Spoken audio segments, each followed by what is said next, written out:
Hello once again, and sorry about the inconvenience. Sorry about the inconvenience. Now I'm back again with. Okay, okay. I need to add some people, so let me add Kris. بسم الله الرحمن الرحيم. طبعا يا جماعة قبل أي حاجة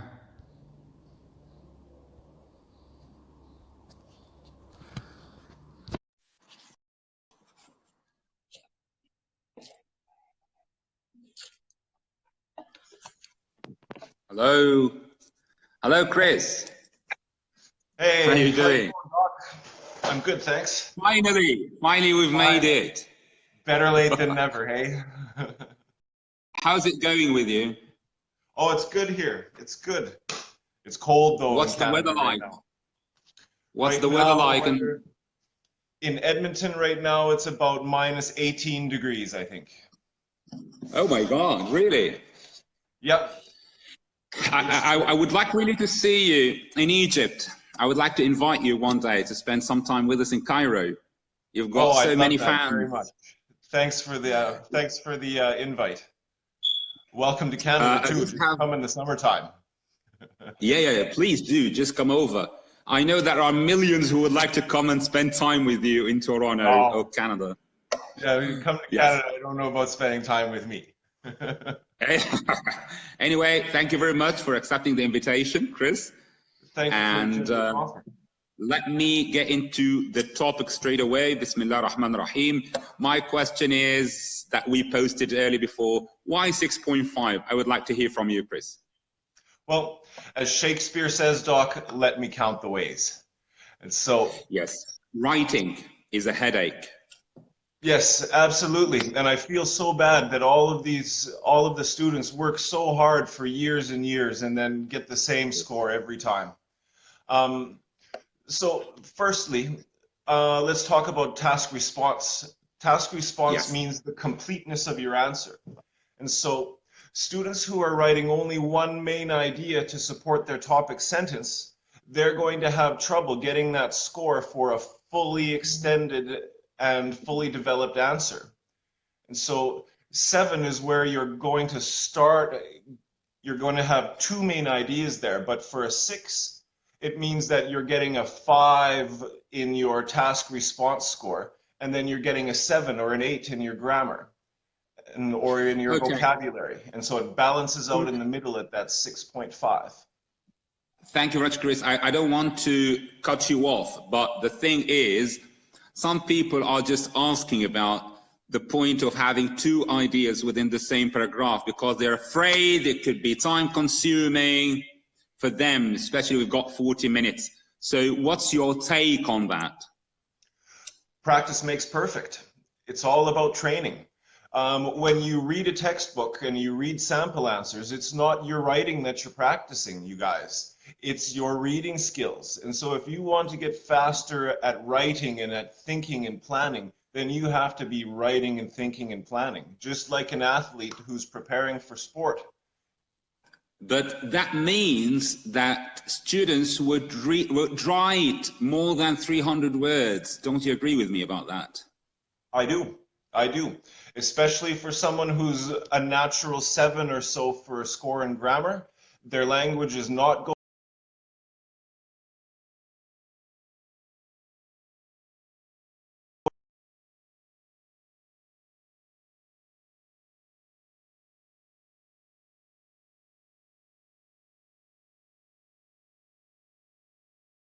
There's only a penalty for going under it. As long as you can complete your essay in 40 minutes, then that's good. I myself, when I write sample answers, my sample answers are regularly over 300 words. And again, Same here. Yeah. yeah, in the cohesion and coherence column, connective words are also things. It says a wide range. And so a wide range means 4, 5, 6, even more connectives. First, second, third, firstly, secondly, thirdly. Moreover, on the other hand, if I've only got one main idea to support my topic, how can I use all of these connective words? But there is something here that I would like really to warn the candidates who are taking the IELTS, that some of them misunderstand the use of connectors and they say they would like to overuse the connectors. And that's why you find something funny like internet is amazing. Moreover, it's impressive. Therefore, we all love it. So simply this kind of irrational jumping from one connector to the other, I think that's crazy. Of course, that could really give a blow to the band. So my point, yes, we've got to use connectors, but at the same time, in the correct way, because the overuse of connectors would definitely cut down the band. What do you think about that? I agree completely. I agree completely. And so this kind of brings me back to that task response score about the fullness of your answers. What the doc just gave us here was an example of an undeveloped paragraph. We've got a main idea, connector, main idea, connector, main idea, connector. If we think about an essay is like an onion. When you cut into an onion, you can see all of the different layers of the onion. This is like the biggest layer is your topic layer, and then you go down to the detail, and then you go down to a specific real life example, just like it asks for on every task 2 question. And so this is what I'm talking about extending your answer. And so it's not one idea that I connect with a connector and another idea. I connect a chain of ideas with a connector and another chain of ideas. And so now my logic also increases in the task or in the cohesion and coherence section too, because I'm logically supporting my main ideas. I'm not just stating them and leaving them there. So, Kris, this means that the very first thing, the very first standard that candidates have to watch, number one, task achievement and their ability to logically develop the ideas. Number two, cohesion and coherence, how there is a logical sequence using connectors without overly using them. What's the third standard of evaluation in writing? The third standard of evaluation in writing, the first we've gone through task response to cohesion and coherence, and now we're on to lexical resource, which is a fancy word to say vocabulary and the related points to it. But again here, just like you mentioned before, Doc, we've got 2 separate qualifications for this. We've got the range and we've got the accuracy. And so again, if I don't show a range of these things, then it doesn't matter how good I am if I only use 2 or 3 features. I have to use this wide range of words and of the lexical components. At the same time, I think it's very important to make things clear for the candidates that we can still repeat technical words from the question heading.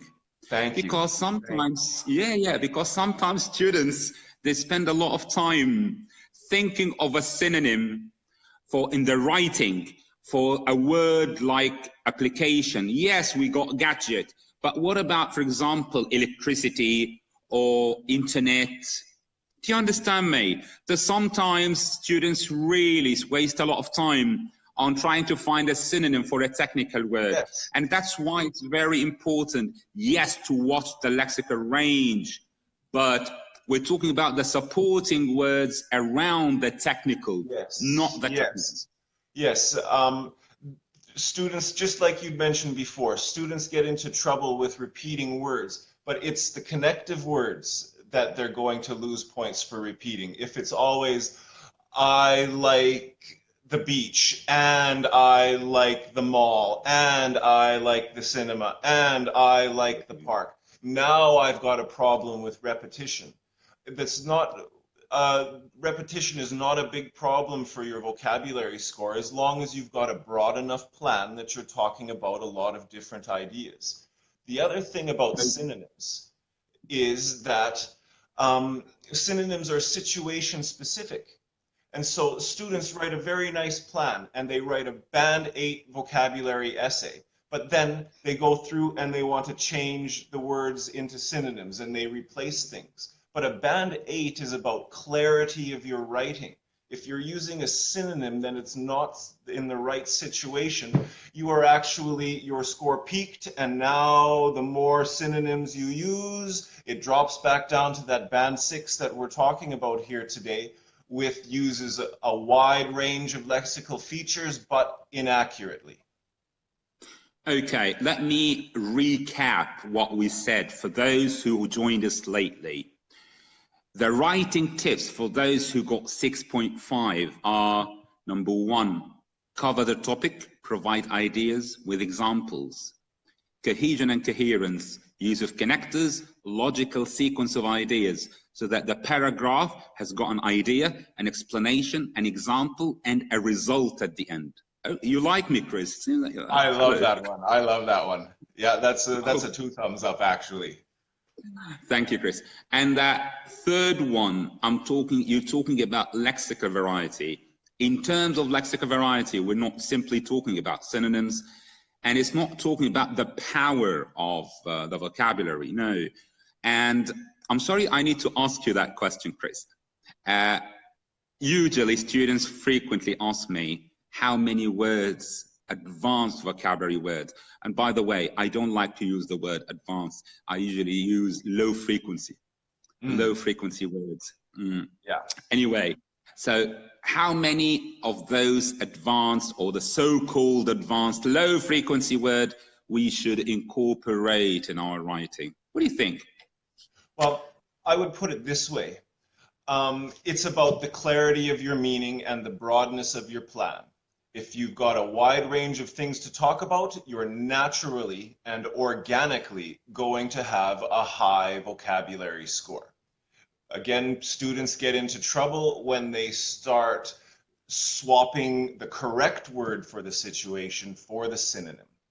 And so I always try to get students to stop focusing on this, on the vocabulary, and focus on the planning.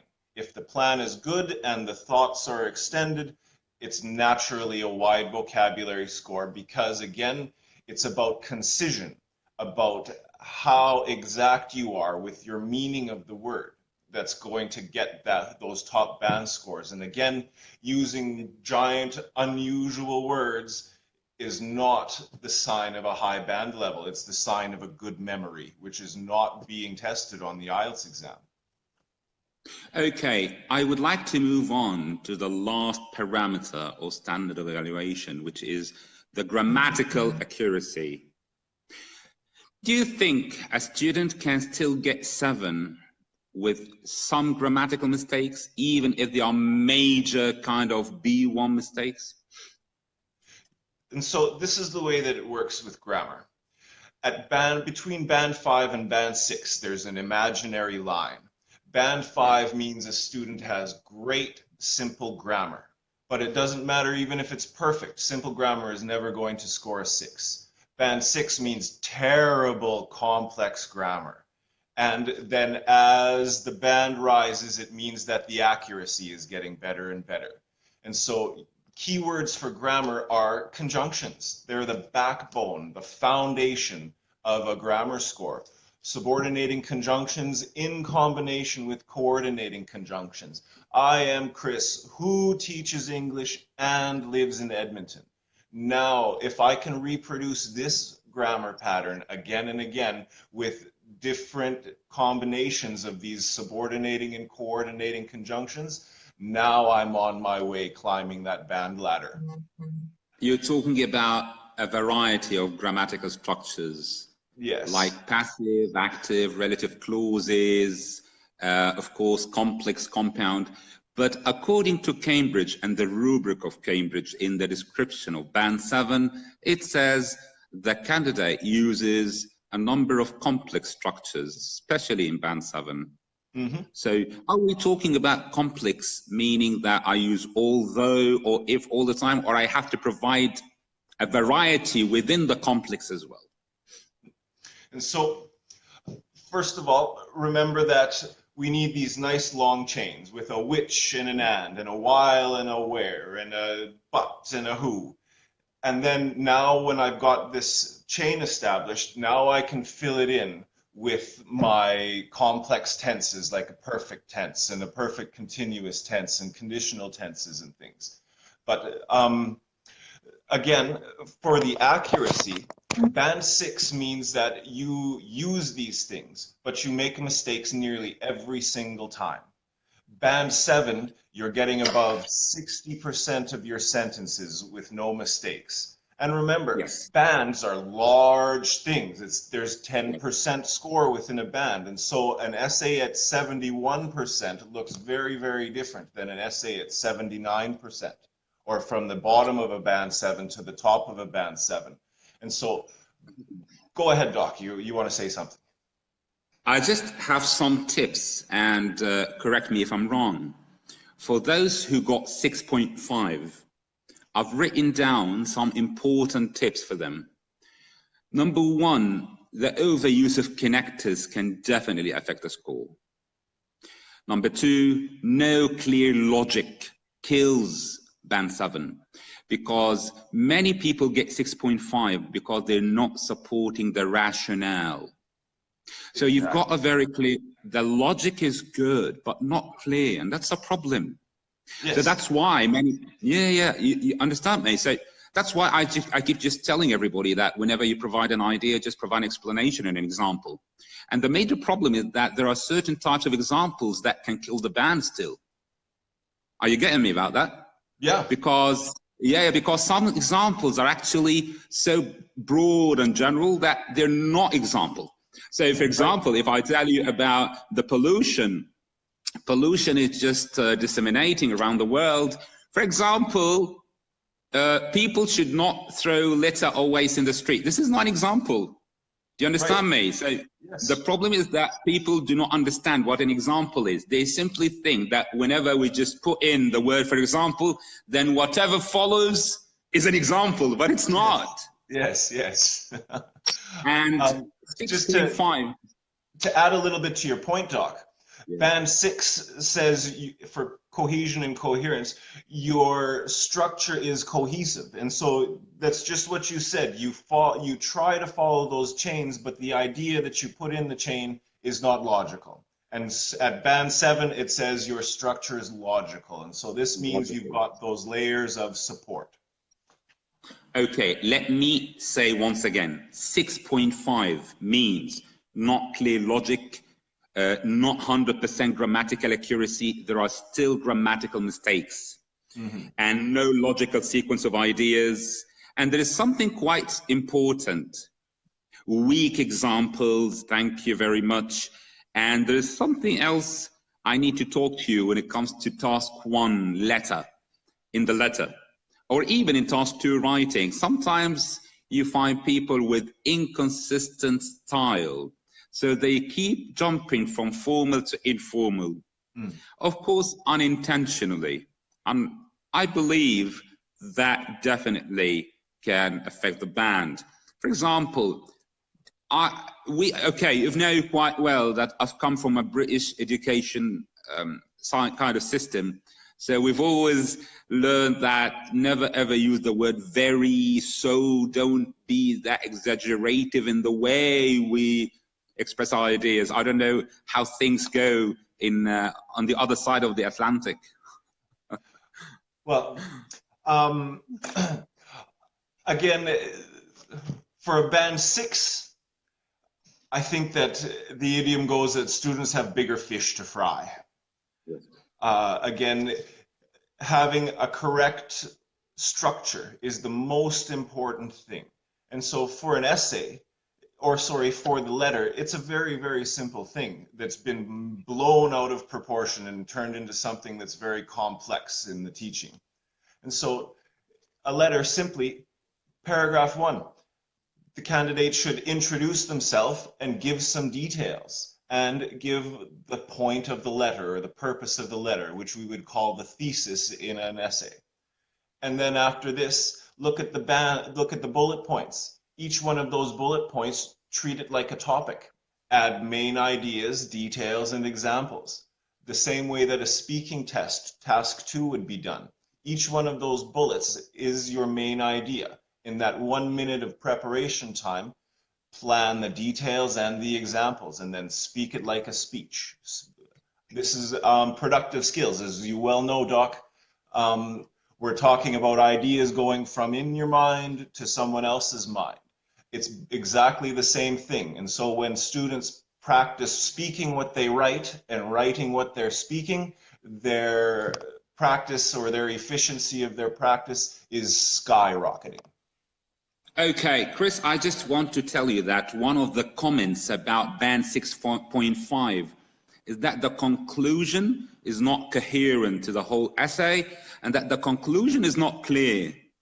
Mm-hmm. By the way, for your information, FYI, you'll be really surprised that some of us just kind of don't provide enough attention to the conclusion paragraph. Mm. But I do believe that if you don't provide a strong conclusion, it's really hard to get 7. It's a must. Are we on the same page? We are on the same page. Students who have graduated university already, they know how to write academic essays, who've been spending a whole career doing it. You know that a conclusion should be a summary and a closing only. An opinion should be developed in the body paragraphs. The opinion also needs to have those main ideas and details and examples to tell why this candidate believes what they believe. This can't be done in the conclusion. That's the wrong place for it. And so if the conclusion is now being developed, or the opinion is now being developed in the conclusion, again, now you've broken the academic structure. Your essays become illogical, and so the task response score and the cohesion and coherence score start to go down again. Sorry, I just have a question here. For those task 2 types that ask for the opinion, so I usually ask the students, of course, to mention the opinion in the introduction and explain it. So some schools of writing claim that it's important to reiterate and explain the opinion in the body 1, body 2, and then summarize it in the conclusion. Other people say no, explain it in the introduction thoroughly, and then just give a sum up in the conclusion. I don't know, my school is simply kind of provide an explanation, introduction, just go down to the conclusion and summarize it. And in the body, if there is anything relevant to your opinion, you can mention it, but in brief. But the problem is that sometimes I'm really worried that the students would fall into the trap of repetition. What do you think, Kris, about this? Well, again, so introduction paragraph should have background information for the topic. It should have a thesis statement and a preview of what will be in the body paragraphs. So today I'm going to tell you, food is something that everybody needs and everybody deals with every day. Today I'm going to tell you about my favorite foods. First, we'll talk about my favorite breakfast. Second, we'll talk about my favorite lunch. And third, we'll talk about my favorite dinner. And so basically, the most simple, that is what an introduction should be. And then when I get into the essay, or I guess this was a bad example since it has no opinion, does it? But you have to defend your opinion. Your opinion is the third point. I talk about both sides of the issue. And so, who should pay for education? Here's a good one. Some people say the state should pay. Other people say the students should pay. And so body paragraph 1, some people say the state should pay. Details, examples. Opposite side of the coin, body paragraph 2, body paragraph 3 for a standard 5-paragraph essay, what I think. And so now I pick the points that were in task or in paragraph 1 about the government side should pay. And I agree and disagree with them and give the reasons from my own personal life. And then the other side, now I'm going to tell you why I agree or disagree with the side that says students should pay. I give my reasons, and then I give the examples from my own personal experience again. And so in this way, I'm not repeating, but I'm creating this logical structure because these people say this, now I'm going to agree and disagree. Those other people say that, they agree and disagree. Now, if I've got 2 agrees and only 1 agree with the other side or completely disagree, Now I've got the logic for my own opinion. Kris, I just would like to tell you that you just pinpointed something that we need to raise now about the number of the body paragraphs. I'm open to that. Sometimes I can say 3 body paragraphs. We're open to that depending on the logic. So it could be, for example, advantages outweighing disadvantages, and I still believe that I've got 2 advantages versus 1 disadvantage. So I can still provide 2 body paragraphs for the advantages and 1 for the disadvantage. So I would like to know your style and your advice for the candidates when it comes to the structure of the body. Sure. And so it depends on whether you want to have your opinion in a paragraph of its own, or if you're going to include your agreement and disagreement within those 2 sides paragraphs. And so the planning is the same. I plan it out like a 5-paragraph essay with 3 body paragraphs, but at the end, then I take that opinion paragraph of mine and I'll cut it in half. And I'll add my opinion for the one side of the issue to that paragraph. And so these people say this, and I agree or disagree because this. Those other people say that, and I disagree or agree because of this. And now I've got a 2 body paragraph essay. But the important thing is that the meaning is still the same. My opinion has not been reduced, or my explanations of my opinion have not been reduced. I've just changed my organization. Okay, Kris, do you believe that we can mention in our opinion in all the types of the essays to get 7? Because we've got a kind of question, as you know, something like discuss the problem or solution. And of course, we can mention the opinion.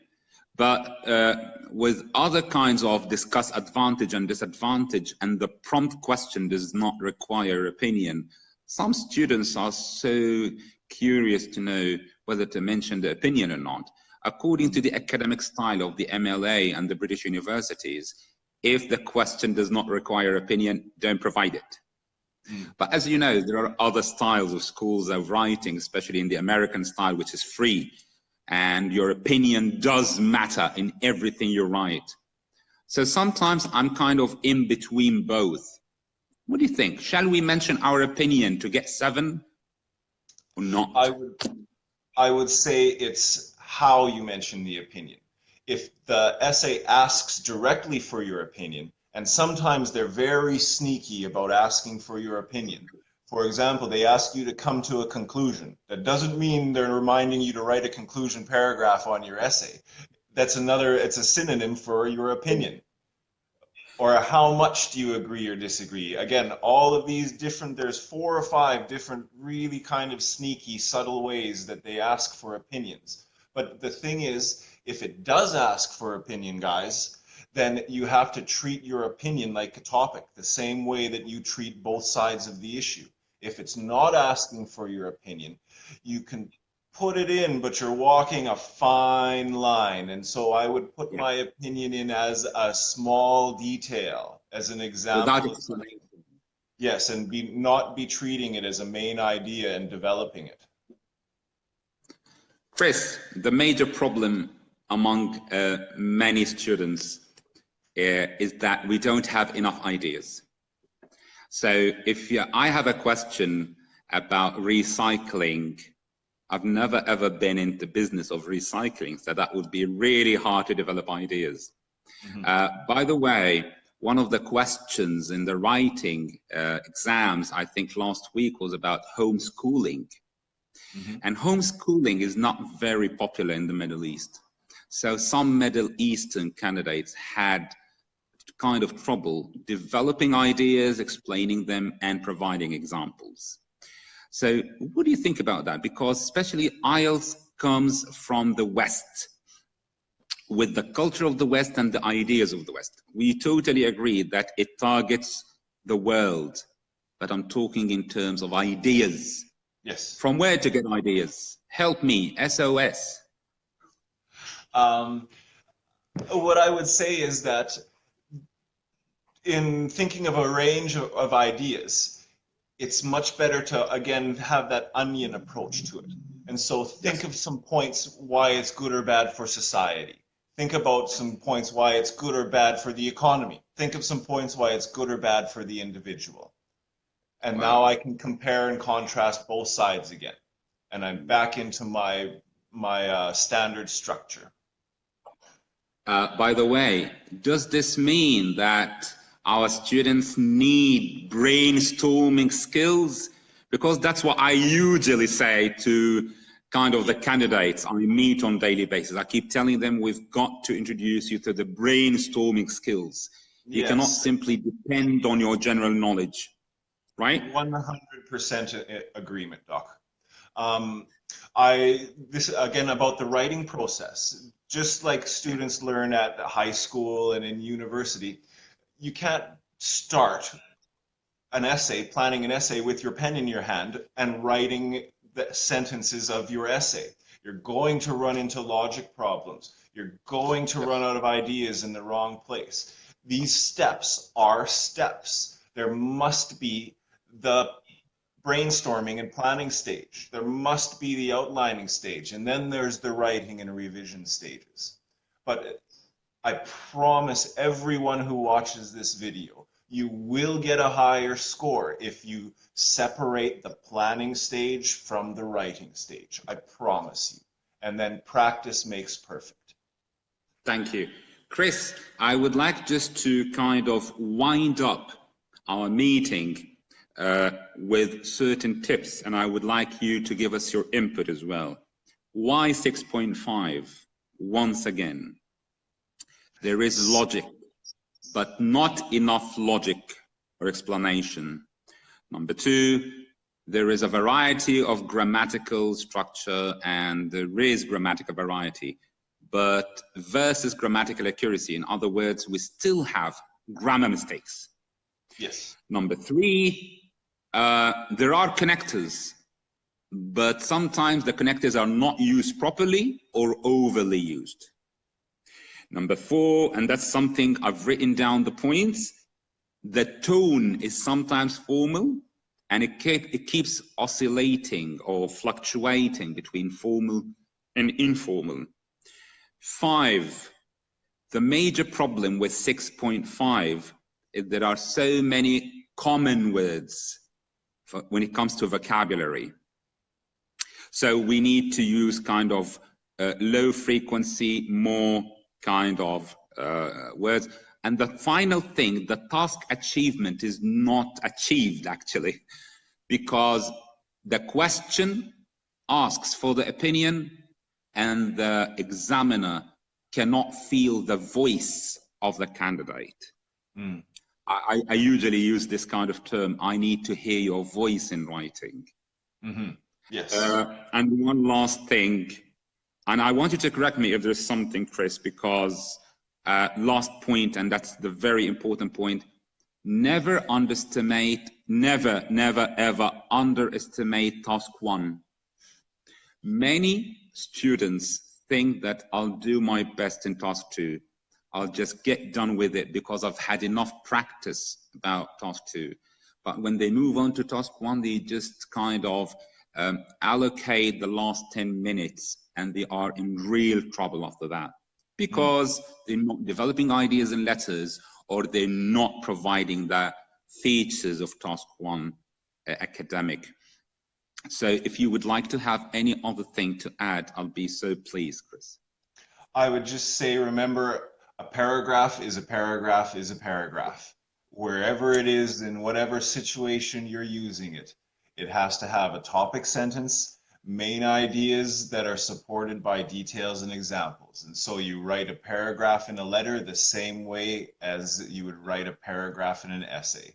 And so those bullet points that are in the letters, develop them, explain them, give examples of what you mean. Okay, Kris, it's been a pleasure having you with us. And once again, I would like to repeat my invitation to you to come over to Cairo, okay, and enjoy the beauty of Egypt and the nature and the weather. And once again, we've got beautiful cuisine, Egyptian cuisine. that you can always suggest to the candidates to talk about the Egyptian cuisine in their speaking exam. So I would like to invite you to enjoy koshari and fool and ta'amiyya with us, which is amazing. One last thing, I've got a question here, which is, what's the difference between the paragraph and the essay?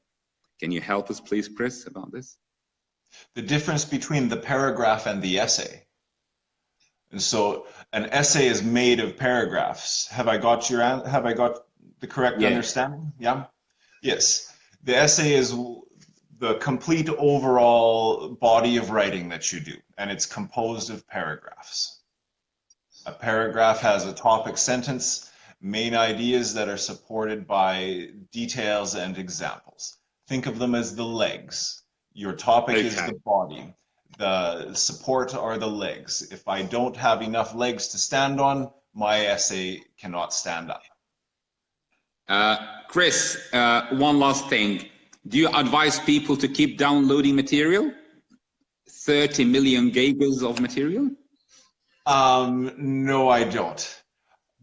Again, we improve in what we are practicing. And so if students are reading textbooks, they're getting better and better at reading textbooks. They're not practicing their writing, and so they're not increasing their writing skills. We should be thinking of ourselves as not students and teachers, but as athletes and coaches.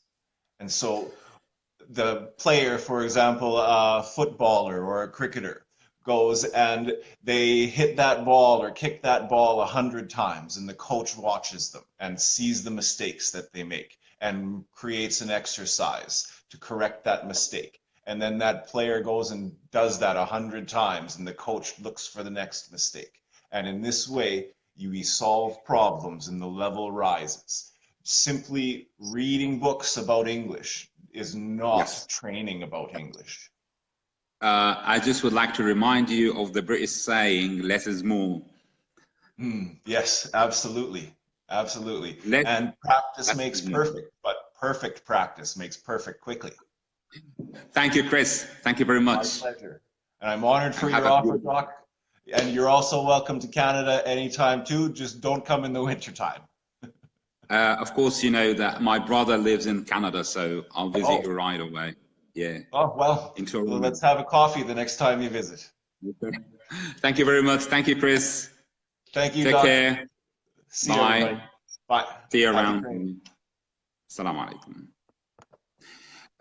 شكرا يا جماعة جدا جدا انتوا كنتوا معانا في هذه الحلقة. I would like to thank Kris طبعا. وعايز اقول لكم حاجات جميلة طبعا. بعد كده احنا هنتكلم مرة على OET في حلقة جاية للأطباء بإذن الله إن شاء الله، عشان لو هم بالنسبة لهم الموضوع أسهل. go ahead with the OET because everybody's talking about it nowadays, but maybe later on we'd like to talk about it. And once again, OET is for doctors, for medics and nurses, okay? But so that ربنا يوفق الجميع بإذن الله إن شاء الله. جزاكم الله كل خير، والسلام عليكم ورحمة الله وبركاته.